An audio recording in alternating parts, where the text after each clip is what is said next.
Hello, hi and welcome to another BookTube video. In this video I'm going to be discussing Hungry Ghosts by Kevin Jared Hosein. I know I said I wasn't going to do individual videos for the shortlist for Scott Prize for historical fiction. However, I just really enjoyed this so much that I could not do a video and tell you all about it. So here's my thoughts. Hungry Ghosts is set in 1940s Trinidad, and it centres around a number of different characters. We've got characters that live in what's called the barracks, and how I imagine that is one big sort of corrugated iron square that's kind of divided into different rooms, and you've got families who live in each room. It's a very poor sort of rundown area, and one of our main families live in the barracks. We've got the Sarup family, Hans, the husband, his wife Shweta, and their teenage son Krishna. And that's contrasted with the Changors, Mr. and Mrs. Changor, who live in this, well, big estate if you like, massive house on a hill, loads of acres of land, obviously a lot of money. And then we have other families who live in the barracks that we're introduced to as well. And there is a stark contrast between the rich, the poor, and also religion as well. We've got the Sarups who are Hindu, and we've got some other people who are, well, families are native to Trinidad who are Christians. So in this book we do get a lot of themes. We've got the religion, we've got the class of the rich and the poor. But what I love the most about it, I think, is that it really plays on the title Hungry Ghosts. So it's not just the ghosts of people who have passed that are tormenting the living, it's also the ghosts, the sort of theoretical ghosts, if you like, of people's pasts. So what they've done in the past coming back to haunt them. So I've been told off in the past for giving away too much information, so I'm going to try and not give away any spoilers. But we mainly follow the Sarup family, and Hans works at the Changor estate, and Mr. Changor goes missing right at the beginning, so that's not giving really anything away. And there's all suspicion about where's he gone, how's he gone missing, has anything happened to him. And then his wife starts getting these notes, sort of window smash notes through the window tied to these rocks, you know, demanding money, and she thinks he may be being kidnapped. And we follow how that story progresses, and I can't really say much more without giving anything away. However, what I will say is when Mr. Changor goes missing and Mrs. Changor gets all these sort of threatening instances happening, she asks Hans to come and almost babysit her in the house overnight. So instead of coming to work during the day, to come at night. His wife is not so happy about this, but there's promise of a lot extra money and they want to move out of the barracks. So she kind of, I don't know if she actually agrees in the end, but he just goes and does it anyway. And we see how that decision alters the lives of everyone in the barracks. It's the hardest hitting book out of the shortlist so far. It's very gritty, it's raw. If you're a dog lover like me, just be cautious, that's all I'm saying. But it really is, yeah, it's quite an emotional roller coaster. The ending, I kind of got an idea what happened was going to happen, but I just didn't know how it was going to happen.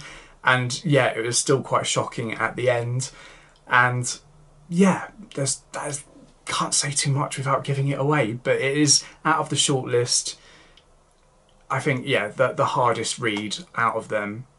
Also, with regards to the shortlist, what I like about this compared to some of the others I've read is that it's got quite a strong plot. So I know with the Scott Prize, or any sort of literary prize, you're going to get a lot of literary fiction, you know, concentrates more on the writing and people. But, you know, I like a plot. I like something to work with. And yeah, there's been a couple, like there's been one that I just didn't really see a plot and I just didn't really get on with. There was another one that had a kind of basic plot, but I enjoyed the storytelling. Whereas this, even the New Life, this, I think Hungry Ghosts has a better plot than the New Life. And I think the New Life needs to be wary, just in case I have a new favourite to win the Scott Prize. Yeah. So as I mentioned, I really love the play on the title Hungry Ghosts. We have, amongst the main chapters, which are numbered normally, we have chapters that are numbered by Roman numerals, and each one of those, I think there's 4 or 5, takes us back to a different character's past and kind of gives us a bit of an explanation as to why they are how they are, or how, you know, explains why they're acting in a certain manner. And I think that was really clever, and I really enjoy that part of it. It's not just because there is a deceased person who is mentioned a fair bit, and that ghost, almost, it's not a physical ghost they see, you know, and feel the presence of, but it's just the memory of that person who affects their current lives. And so it's not just that, it's the ghosts of their past, what they've done in the past or what they've experienced. You know, I will say that, for example, Hans was abused by his father. Like, he was quite rough with him and his brother and his mother, and there's a lot of that, and that comes out. You know, he actually is a better man for it, if you like, but, you know, things don't work out the best for him in the end. And what I love as well is that we have characters who we think are, you know, really positive, and, you know, I'm struggling to think of the words. You probably realise by now that I'm really rubbish with words. I probably say the word interesting like every 5 seconds. But yeah, the characters that are like more positive and we think better of turn out to maybe be not as good as we thought. Whereas characters who are painted as quite negative, they've got a bad past which is attached to them, which makes people think negatively of them, actually turn out to be slightly endearing. I don't know if I could say that about the twins, but that's how I felt. Anyway, I'm not going to give any information on that. What I also love is the writing.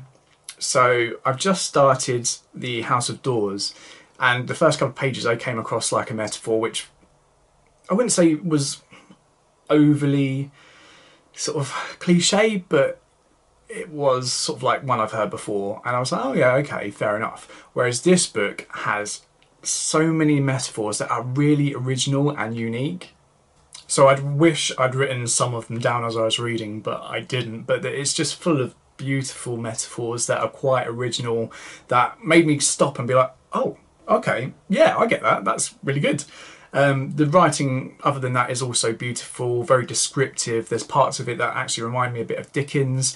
I've mentioned before in Dickens videos where I said he will use long lists of nouns or adjectives when describing something or listing something, or, you know, saying what's in a room, etc. And there was a couple of instances of that in here. I'm sure that Hosein didn't do that intentionally to, you know, it wasn't an influence of Dickens, but that's just what it made me think of. But yeah, the writing was really lovely, really descriptive, and I have quite an imagination when I read. I can usually picture what I'm reading quite vividly, but this just was a whole nother level. Like, I can picture the barracks perfectly, down to the rooms and what's inside the rooms and the surrounding areas, and the Changor house up on the hill with all the wildlife and the, you know, foliage around, and even Bell Village as well. I can imagine, like, with the police station where a couple of characters end up for a little bit. And so yeah, that's a testament to the writing. It's so beautiful, so descriptive, and yeah, I really enjoyed that. And so it's got a literary feel to it, but it's also got a great plot, and that's what made me kind of fall in love with it, and that's what's making it maybe nearly my favourite out of the shortlist. I don't know, because I think The New Life I'm slightly biased because of the theme. So the themes in this, as I've mentioned, you've got the theme of religion, there's contrasting Christians and Hindus. You've also got the rich versus poor. Obviously you've got people in the barracks, you've got the Changors up on their hill in the mansion, and then you've got Bell Village as well, which is a kind of more upper class. Well, it's not really upper class, but, you know, it's where people have houses and it's a bit nicer than the barracks, and most people there are Christian. And, you know, even Hans at one point is swayed to maybe baptise himself. You know, he's Hindu, but will he do better if he's Christian? And we see that sort of inside tumult that he has with himself. You know, he wants to be better. I don't know, and once again, is this his past, you know, rearing up on him? You know, he had such a bad childhood. Is he just trying to do the best for either himself or himself and his family? And he's considering changing religion for this. And then he makes some other disastrous decisions as well. But overall, it's just a great book. The characters are really nice as well. I really enjoyed Krishna's character. It's very complex. He goes through a range of emotions. I really enjoy Shweta as well, her character. You know, she's been through a tough time, but she just kind of carries on, doesn't let anything faze her.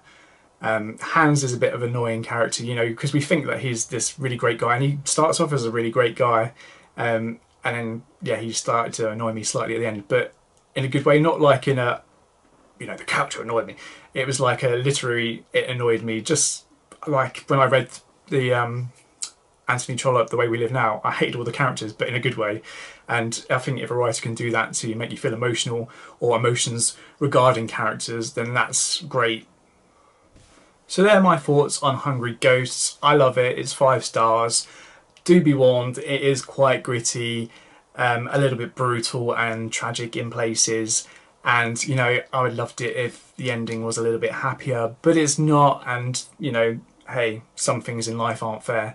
But it's great. So, yeah, just be warned. It's a little bit sort of, yeah, violent in places. And, yeah, if you're a dog lover, especially beware.